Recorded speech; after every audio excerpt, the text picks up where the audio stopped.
Sup everybody, it's Riku Keyblade Master / Angel of the Dawn back once again. I know this sounds crazy, but and I was gonna save this for October, but since I had just freshly watched the movie in my mind, I'm gonna do the review anyways. Here we go, and there will be spoilers, so do not get mad at me because you have been warned. Anyways, today we are talking about Hocus Pocus 2. Now, for those of you that have seen Hocus Pocus 1, it's been years since I seen it. Last time, I haven't seen the full movie, but I do remember like bits and pieces. Oh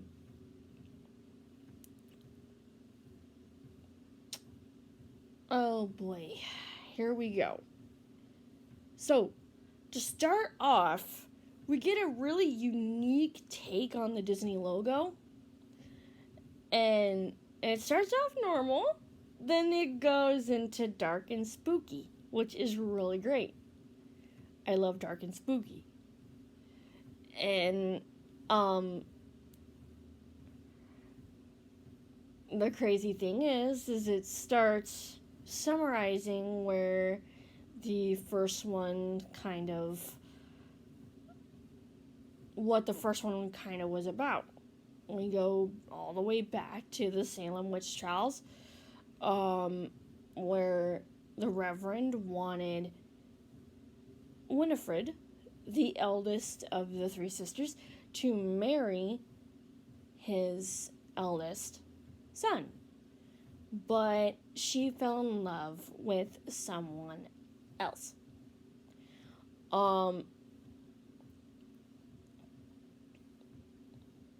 It turned out, though, that the someone else she fell in love with, they technically only shared one kiss. That was it. So, anyway,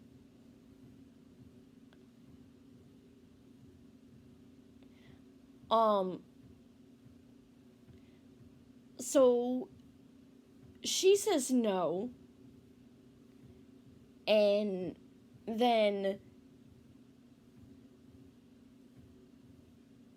she gets greeted by an angry mob of people, including the Reverend, who basically want to separate her and her two sisters. Well, she says no again and casts a spell, and then later there's a fire. Well, the sisters escaped, but before they were caught,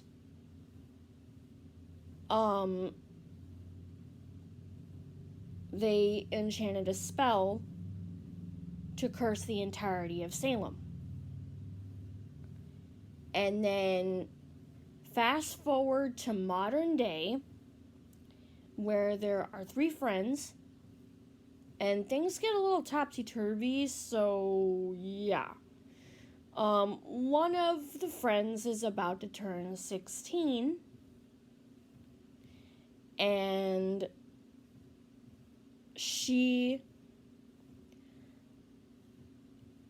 her birthday ends up being on Halloween, just like my brother Armando, who was born in 1997.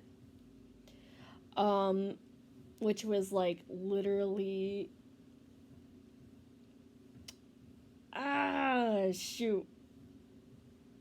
first one came out in 1993, so 1994 I was born, 4, 5, and 6, so a good 3.5 years before my brother was born. Anyway, my brother Armando, that is, who shares the same birthday as Winifred, and our main antagonist in modern day, Becca. One of the friends decides, okay, we're getting too old for the rituals and stuff, and and decides to go to throw a party at her house. And it turns out to be the mayor's daughter, who the mayor is a direct descendant of the Reverend. But not before a crapload of hijinks ensues, and they buy a candle and some feathers, or tea leaves specifically, from this guy named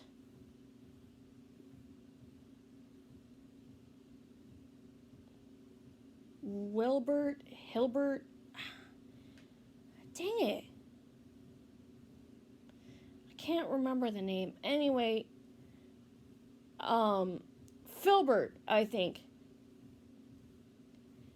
I can't remember. Jeez. Anyways, so basically the Sanderson sisters end up getting 2 out of the 3. The third one, of course, like I said, is out. She's throwing a party. The 2 out of the 3 go and perform a ritual to summon the Sanderson sisters, only to find out that the ritual actually worked.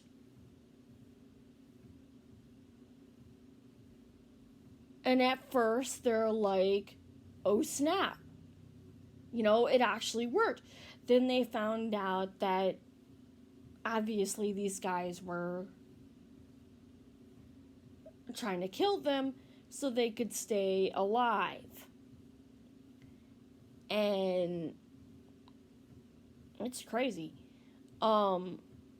They pretend they're 40, but they just look young. And it's insane because a trick partially works. That is until they get to the store and they ask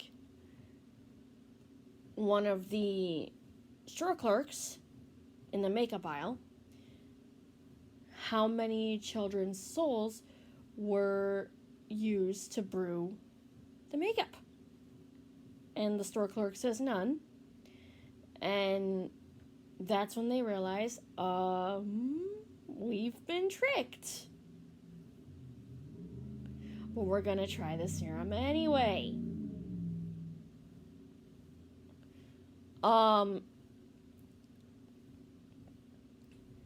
So afterwards, a lot of different stuff happens, and we find that Filbert is in possession of their actual magical book. And he couldn't summon the Sanderson sisters on his own, so he used someone else to do it, which was 2 of our 3 main protagonists.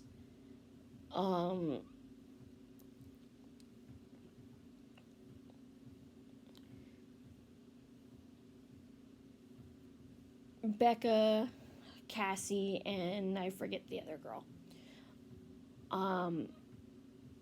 But yeah. So Filbert tries to help the Sanderson sisters gather up all the ingredients, and the book is not fond of a spell that is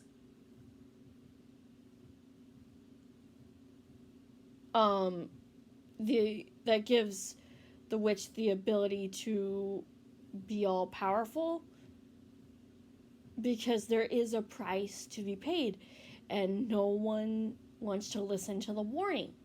Well, the book actually goes to the friends and gives them the warning so they could tell the witches about the warning. But not before it's too late. They've already casted the spell. Winifred gains all of the power she wants, but not without dismantling her sisters in the process. And she finally realizes, look, my powers are nothing without my sisters. In a fight, we later discover that Becca is a witch. Becca possesses the magical gifts, and therefore, she, as well as her coven, Cassie and... dang it, why can't I remember the other girl's name? Well, anyway, the point is that Winifred gets defeated in the end, losing her coven in the process. And unfortunately for Winifred, she kind of has a little bit of a eureka moment. Like, I realize now that my powers are nothing without my sisters. Please, please, please, can you help me? And the spell for reuniting doesn't bring them back. It brings the person that the spell is casted on to the people that they're trying to reunite with. So in which case, in Winifred's case, it brings her to her sisters. And that's pretty much the end of it, except for the fact that they're like, oh my god, this has been one crazy night. Are we just gonna gloss over the fact that Becca's a witch? Like, they literally address that. Like, wow, that's crazy. But yeah.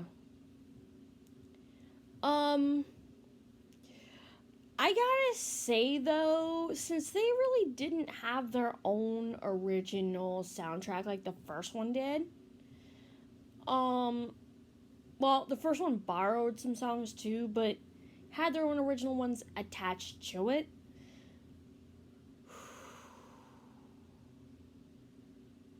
Well, I'm sorry, but this sucker's getting an 8 out of 10.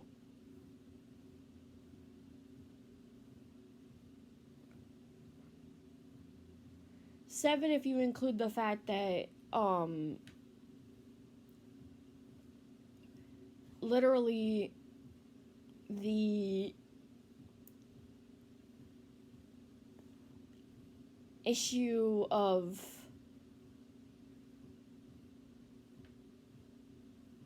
like the issue of the fact that the dad, you know, should have realized, okay, well, here's the thing, there's no sense in guarding my daughter for life if technically we're not going to have a life in the first place. Because one little thing I forgot to mention is she got grounded because her friends ratted out about the party. Due to the fact that they were trapped in a basement, basically. But the tea leaves got them out, which is why I didn't mention that part in the first place. But that is why my score, honestly, I was being generous when I gave it an 8. But now that I remember that instance, Like, dude, you're getting a 7. Like, the fact that the daughter didn't get any justice for what happened. I mean, Casey nearly could have died. So yeah, this movie's getting a 7.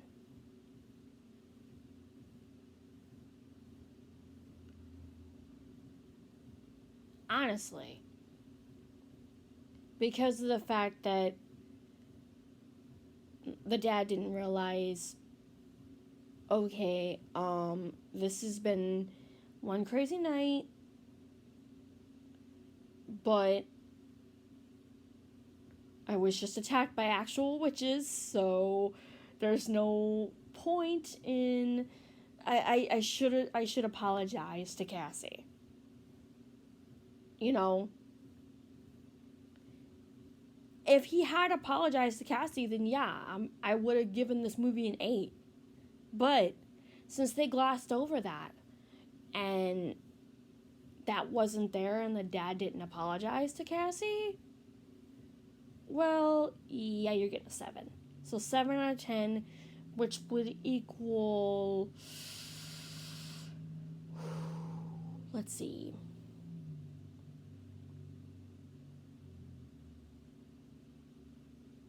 3 stars? So about a 3 star. Plus the fact, like I said, they didn't really have an original soundtrack. They mostly relied on songs that were already copyrighted, so, which technically Congress did, actually the Supreme Court technically did, say that the lyrics are not copywritten, so, but they still, I feel like they still didn't have an original soundtrack, so yeah. Definitely a 7 out of 10. Which would be 3 stars, 2.5 at most. Or maybe 2 3/4. I don't know. But either way, it just didn't seem right. It just kind of flopped a little. In many sort of aspects that they should have addressed.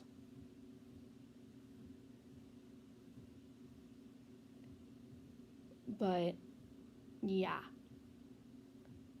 And no, the ending about the glossing, about the glossing over the fact that the friend is a witch, can we just talk about this? Are we not going to talk about this? That's not going to save it. I'm sorry, but the dad bopped it down. I'll see you guys next time. I've been Rika Keyblade Master / Angel of the Dawn, and this has been my review of Hocus Pocus 2. I'll see you guys next time. Be safe and stay awesome as usual.